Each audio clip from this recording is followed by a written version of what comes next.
आज आप लोग को हम बता दें कि आज कक्षा 10 का हम लोग क्या चालू किए हैं, क्या कहे हैं, बायोलॉजी, जीव विज्ञान स्टार्ट किए हैं,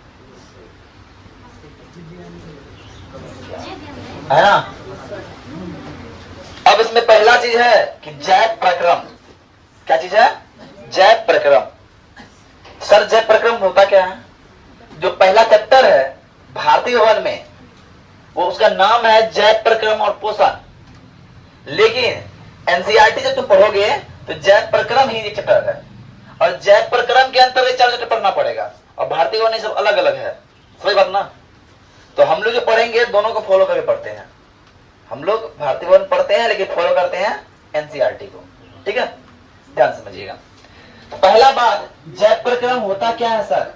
तो वे सारी क्रियाएं जिनके द्वारा जीवों का अनुरक्षण होता है जैव प्रक्रम कहलाता है। अनुरक्षण मतलब क्या है? हमारे अंदर होने वाली क्रियाएं, कौन कौन हमारे अंदर जो हमारा विकास हो रहा है, हमारा जो प्रतिबद्धता हो रहा है, वो किसके कारण हो रहा है? तो वो सारी ये क्रियाओं के द्वारा हो रहा है।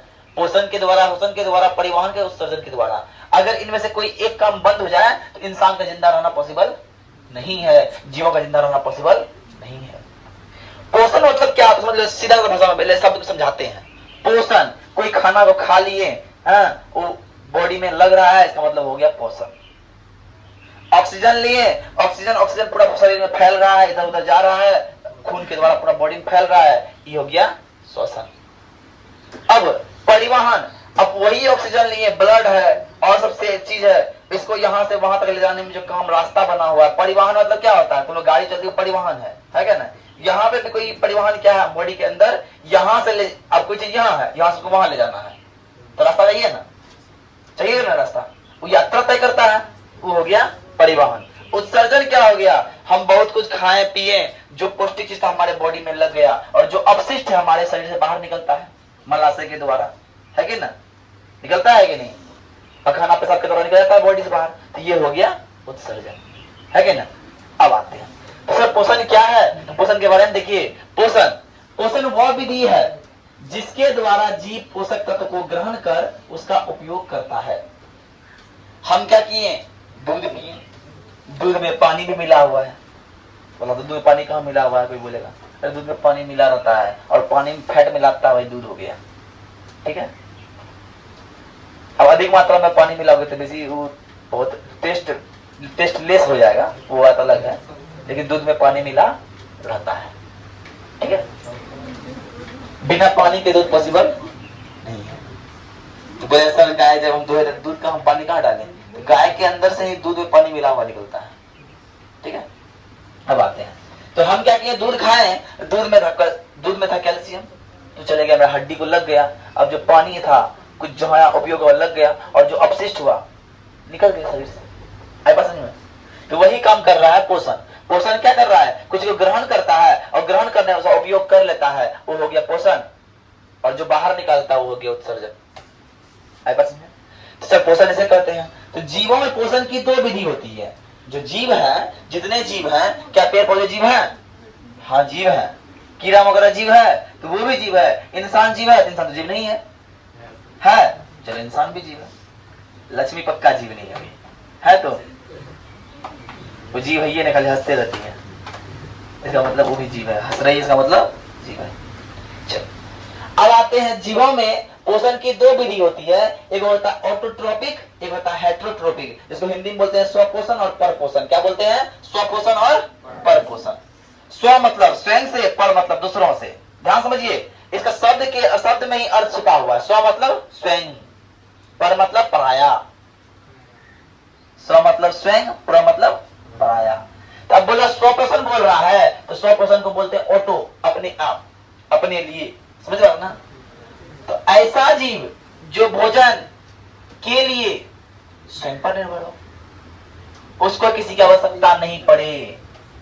हमको आवश्यकता पड़ती है, क्या पड़ती है? हम जाते हैं गेहूं का आने के लिए, गेहूं आटा लाने के लिए, आटा के लिए गेहूं चाहिए, और गेहूं के लिए गेहूं का पौधा चाहिए, और पौधा पर निर्भर रहते हैं, है कि नहीं। अब हम खाएंगे चिकन जब खाने गए, चिकन क्या खाया? वो भी दाना खाया, और दाना भी पौधा पे निर्भर रहता है।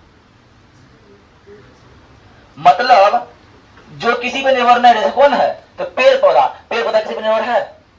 बोलता है, किसी बोलता है कि हम चिकन खाने जाएगा, चिकन खाता है पौधा? नहीं खाता है।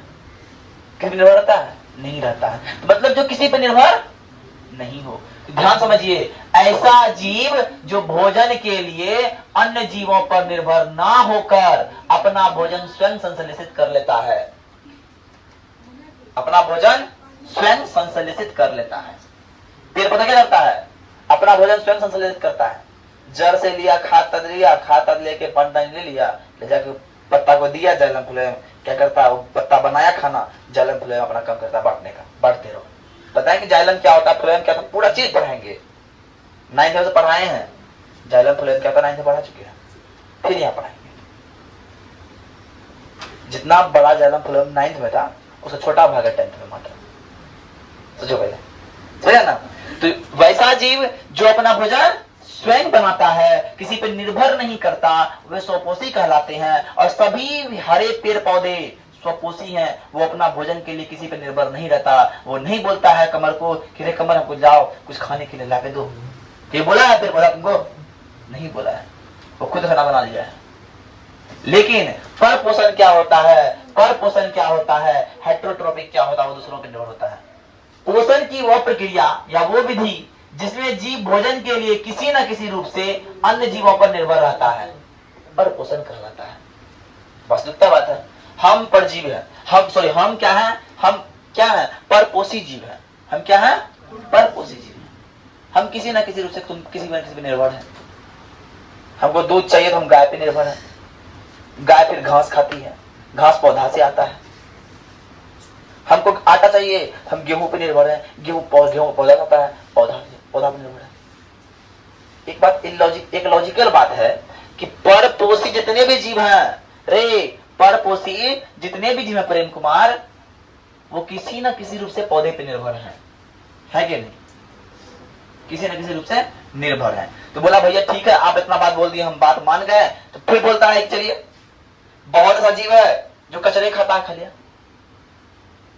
बहुत सा जीव है जो हरा पौधा खाता है, बहुत सा जीव चिकन मटन खाता है कि नहीं? तो उसको अलग अलग कैटेगरी में बांट दिया। कैसे बांटा देखिए? तो पहला कैटेगरी बांटा मृत जीवी पोषण, जो सरा गला मरा हुआ चीज खाता होगा। दूसरा होगा परजीवी पोषण, जो कोई दूसरा आदमी खाना बनाया उसे छीन के खा लेता है। और तीसरा होता है प्राणी संपोषण, जो किसी न किसी रूप में निर्भर है। इस और डिटेलिंग करते हैं अभी, ठीक है? इन लोग के बारे में बताएंगे, ठीक है? क्या होता है मृत जीवी पोषण, क्या होता है परजीवी पोषण, क्या होता है प्राणी संपोषण। कोई दिक्कत? आगे लिखा है? देखो इतना इजी सब चीजें ना, कोई भारी चीज है नहीं, इस समझने में कोई